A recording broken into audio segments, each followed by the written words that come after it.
कोटि कोटि प्रणाम। खुश रहिए बेटा। गुरुदेव कोटि कोटि प्रणाम। प्रसन्न रहिए बेटा, खुश रहिए। दरबार को कोटि कोटि धन्यवाद गुरुदेव। खूब मस्त रहिए, प्रसन्न रहिए। दिखाए गए ये बेटा सब आपके पापा के, आपके भाई के जो कष्ट है तमाम संयुक्त है।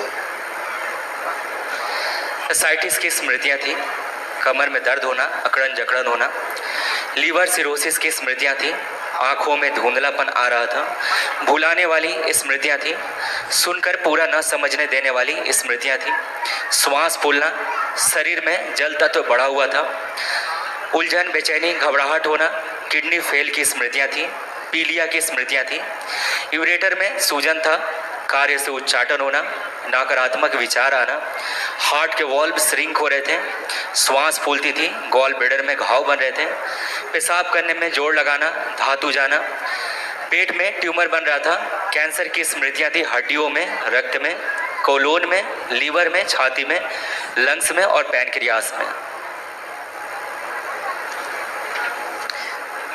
गुरुदेव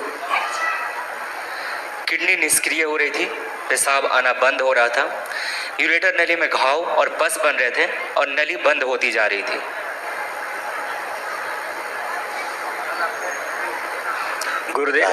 गुरुदेव हमारी शादी को 7-8 साल हो गए, लेकिन अभी कोई संतान नहीं हुआ सर।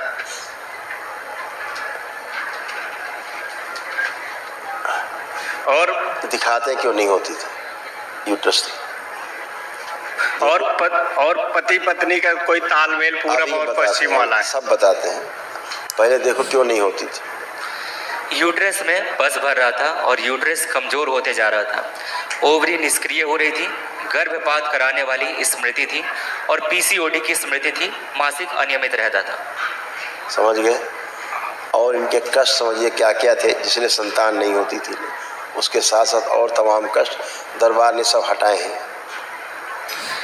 ओसीडी की स्मृतियां थी, गंदा गंदा सोचना, गंदा दिखना, तुमसे भी चिढ़ होना, नफरत होना, घृणा होना, दूर रहना, अकेले रहना। ओसीडी का मतलब ये होता है।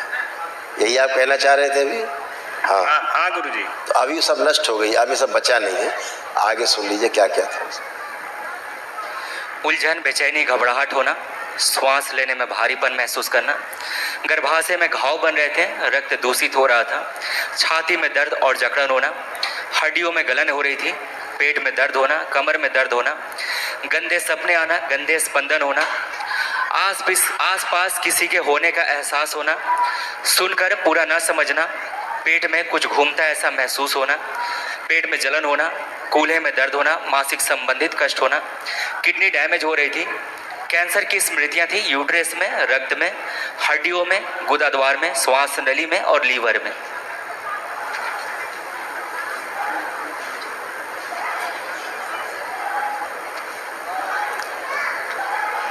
गुरुदेव आपके चरणों में कोटि कोटि प्रणाम। खुश हो बेटा। आप पतिदेव उनके बगल में खड़े हो, इनको देखना भी अच्छा नहीं लगता था। अब देखिए कैसे लग रहे हैं, देखो एक दूसरे को।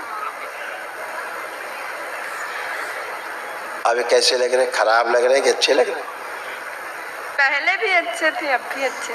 पहले अच्छे थे लेकिन नफरत करती थी, दूर रहती थी, चिढ़ती थी, अकेले रहने का मन करता था, देखने का मन भी नहीं करता था इनको, इतना प्रेम करती थी। माइक दो इनके पति देव। ऐसा था कि नहीं? एकदम सही गुरुजी। इतना प्रेम करती थी आपको ये। हाँ बिल्कुल साक्षात सामने। आज ये पहली बार आपको अच्छी दृष्टि से देख रही हैं। आज पहली बार इनको लग रहा कि आप बहुत अच्छे हैं। माइक दो पत्नी को इनकी। हाँ या ना? हाँ गुरुजी। हाँ, आज पहली बार आपको, क्योंकि ये आपकी धर्म पत्नी है। अभी तक वो स्मृतियाँ थी गंदी, जिससे बेचारी परेशान रहती थी और उन्हीं के कारण गर्भावस्था नहीं पूरा कर पाती थी, गर्भधारण नहीं कर पाती थी। उन्हीं स्मृतियों के कारण यूट्रस होल्ड नहीं कर पाता था गर्भ को, है ना, इतना कमज़ोर बना दिया था। और आपकी तरफ स्पर्म काउंट कम कर देते थे आप में, इसको लगता था कभी कभी हाँ मेरे पेट में बच्चा है, फेक प्रेगनेंसी होती थी, नकली गर्भावस्था, ऐसा लगता था कभी कभी कि बच्चा है पेट में। नहीं गुरुजी, 2 बार खराब हो चुका। अरे वही तो कह रहे हैं तुमसे, हम नकली होता था, खराब वराब नहीं होता था। तो आपको लगता था कि बस है।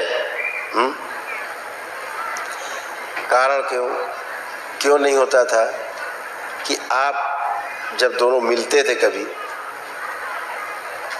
तो आपकी पूर्णता ही नहीं होती थी, क्योंकि आपको भयानक कष्ट होते थे उस दौरान जब आप पति पत्नी एक साथ होते थे, तो पूरा ही नहीं हो पाता था। कहाँ से आपको बच्चा, ज़्यादा हम नहीं बोल सकते ऑन कैमरा माइक पे, आप समझ रहे होंगे, दोनों लोग, आपके पति समझ रहे होंगे मेरी बात को, है ना। तो ये सब चीज़ें थी, अब सब गंदगी गई बेटा, है ना। लेपन करना है सिर और नाभि पे, और 6 महीने ऐसे करना है, और इसके पश्चात आप एक संतान के लिए ट्राई कर सकते हैं। तो नेचुरल बच्चा भी आपको हो सकता है। ठीक है, ठीक है, नेचुरली होगा, खुश प्रणाम। प्रसन्न होगा।